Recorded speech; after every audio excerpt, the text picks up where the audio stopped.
Os interesses do Estado e os do indivíduo são fundamentalmente antagônicos.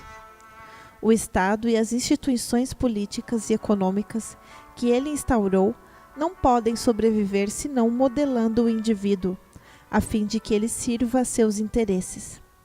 Eles o condicionam no respeito à lei e à ordem, ensinando-lhe obediência, submissão e fé absoluta na sabedoria e na justiça do governo. Exigem, antes de tudo, o total sacrifício do indivíduo quando o Estado precisa dele, em caso de guerra, por exemplo. O Estado considera seus interesses como superiores àqueles da religião e de Deus. Pune até os seus escrúpulos religiosos ou morais o indivíduo que se recusa a combater seu semelhante. Porque não há individualidade sem liberdade. E essa é a maior ameaça que pode pesar sobre a autoridade. O combate que o indivíduo sustenta em condições tão desfavoráveis, com frequência ao preço de sua vida, é ainda mais difícil porque seus adversários não estão interessados em saber se está certo ou errado. Não são nem o valor, nem a utilidade de seu pensamento ou de sua ação que erguem contra ele as forças do Estado e da opinião pública, entre aspas. As perseguições contra o inovador, o dissidente, o contestador, sempre foram causadas pelo temor de que a infalibilidade da autoridade constituída seja questionada e seu poder solapado. O homem só conhecerá a verdadeira liberdade, individual e coletiva, quando se libertar da autoridade e da sua fé nela. A evolução humana nada mais é que uma penosa caminhada nessa direção. O desenvolvimento não é em si nem a invenção nem a técnica. Correr a 150 km por hora não é uma prova de civilização. É pelo indivíduo autêntico, modelo social, que se mede nosso grau de civilização. É por suas faculdades individuais, pelas possibilidades de ele ser livremente o que é, de desenvolver-se e progredir sem intervenção da autoridade coercitiva e onipotente. Socialmente falando, a civilização e a cultura devem ser medidas pelo grau de liberdade e pelas possibilidades econômicas que goza o indivíduo. Devem ser igualmente medidas pela unidade e pela cooperação social e internacional, sem restrição legal ou qualquer outro obstáculo artificial, pela ausência de castas privilegiadas, por uma vontade de liberdade e dignidade humanas. Em resumo, o critério de civilização é o grau de emancipação real do indivíduo. O absolutismo político foi abolido porque o homem percebeu, no decorrer dos séculos, que o poder absoluto é um mal destruidor. Mas o mesmo vale para todos os poderes, quer seja aquele dos privilégios, do dinheiro, do padre, do político ou da pretensa democracia. Pouco importa a cor que o caráter específico da coerção reveste, o negro do fascismo, o pardo do nazismo ou o vermelho pretensioso do bolchevismo. O poder corrompe e degrada tanto o senhor quanto o escravo. Esteja esse poder nas mãos do autocrata, do parlamento ou do soviete. Mas o poder de uma classe é ainda mais pernicioso do que o do ditador. E nada é mais terrível do que a tirania da maioria. No transcurso do longo processo histórico, o homem aprendeu que a divisão e a luta conduzem à destruição e que a unidade e a cooperação fazem progredir sua causa, multiplicam suas forças e favorecem seu bem-estar.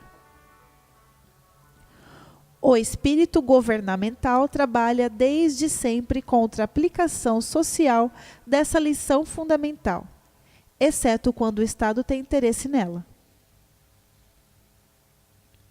Os princípios conservadores e antissociais do Estado e da classe privilegiada que o sustenta são responsáveis por todos os conflitos que colocam os homens uns contra os outros. São cada vez mais numerosos aqueles que começam a ver claro sob a superfície da ordem estabelecida.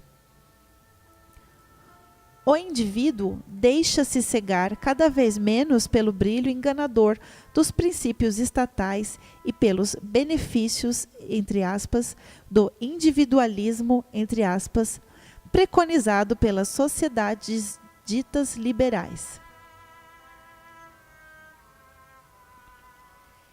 Ele se esforça para alcançar as perspectivas mais amplas das relações humanas que só a liberdade proporciona. Isso porque a verdadeira liberdade não é uma simples pilha de papéis intitulada Constituição, entre aspas, direito legal, entre aspas, ou lei, entre aspas. Também não é uma abstração derivada dessa outra irrealidade chamada Estado, entre aspas. Não é o ato negativo de ser libertado de algo, pois essa liberdade é apenas a liberdade de morrer de fome. A verdadeira liberdade é positiva. É a liberdade rumo a algo, a liberdade de ser, de fazer e os meios empregados para isso. Não pode se tratar, então, de uma doação, mas de um direito natural do homem, de todos os seres humanos. Esse direito não pode ser concedido ou conferido por nenhuma lei, nenhum governo.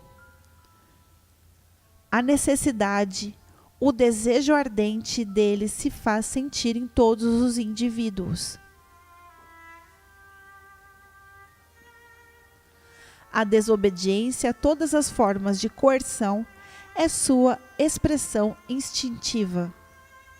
Rebelião e revolução são tentativas mais ou menos conscientes de conquistá-lo. Essas manifestações individuais e sociais são as expressões fundamentais dos valores humanos. Para nutrir esses valores, a comunidade deve compreender que seu apoio mais sólido, mais durável, é o indivíduo.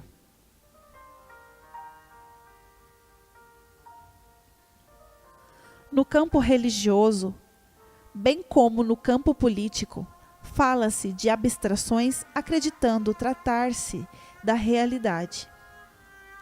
No entanto, quando se vem tratar verdadeiramente de coisas concretas, parece que a maioria das pessoas é capaz de encontrar um interesse vital por isso. Talvez seja porque a realidade é por demais prosaica, demasiado fria para despertar a alma humana. Só os assuntos diferentes, poucos comuns, provocam o entusiasmo, quer dizer, o ideal que faz surgir a centelha da imaginação e do coração humano. É preciso algum ideal para tirar o homem da inércia e da monotonia de sua existência e transformar o vil escravo em personagem heróica.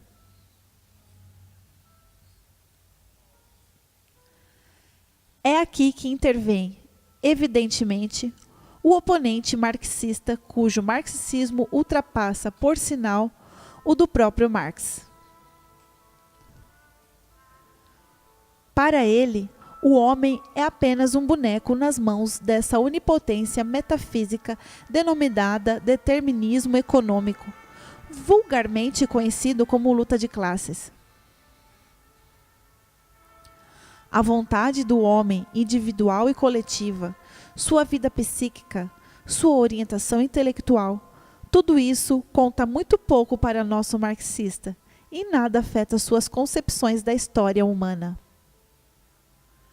Nenhum estudante inteligente negaria a importância do fator econômico no processo social e no desenvolvimento da humanidade. Todavia, só um espírito obtuso e obstinadamente doutrinário se recusará a ver o importante papel da ideia, enquanto concepção da imaginação e resultado das aspirações do homem. Seria vão e sem interesse tentar comparar dois fatores da história humana. Nenhum fator pode ser considerado como o único fator decisivo do conjunto dos comportamentos individuais e sociais.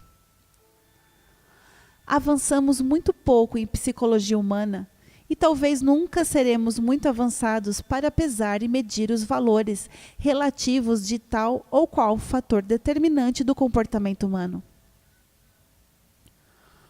Formular tais dogmas, em suas conotações sociais, é puro fanatismo.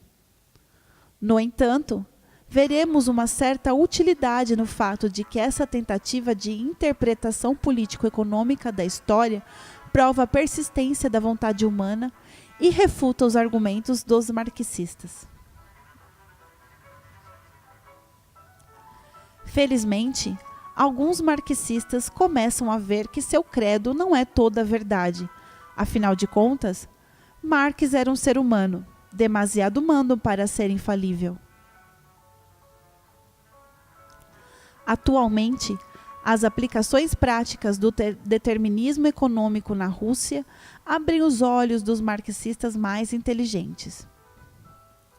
Podemos ver, com efeito, ajustamentos se operando no nível dos princípios marxistas nas fileiras socialistas e nas fileiras comunistas dos países europeus, inclusive. Eles lentamente compreendem que sua teoria não levou muito em consideração o elemento humano, der Mensch, como salienta um jornal socialista. Por mais importante que seja, o fator econômico não é, contudo, suficiente para determinar sozinho o destino de uma sociedade. A regeneração da humanidade não se realizará sem a aspiração à força energética de um ideal. Esse ideal, para mim, é a anarquia, que com toda certeza nada tem a ver com a interpretação errônea que os adoradores do Estado e da autoridade se associam para disseminar. Essa filosofia lança as bases de uma nova ordem social, fundada nas energias liberadas do indivíduo e na associação voluntária dos indivíduos liberados.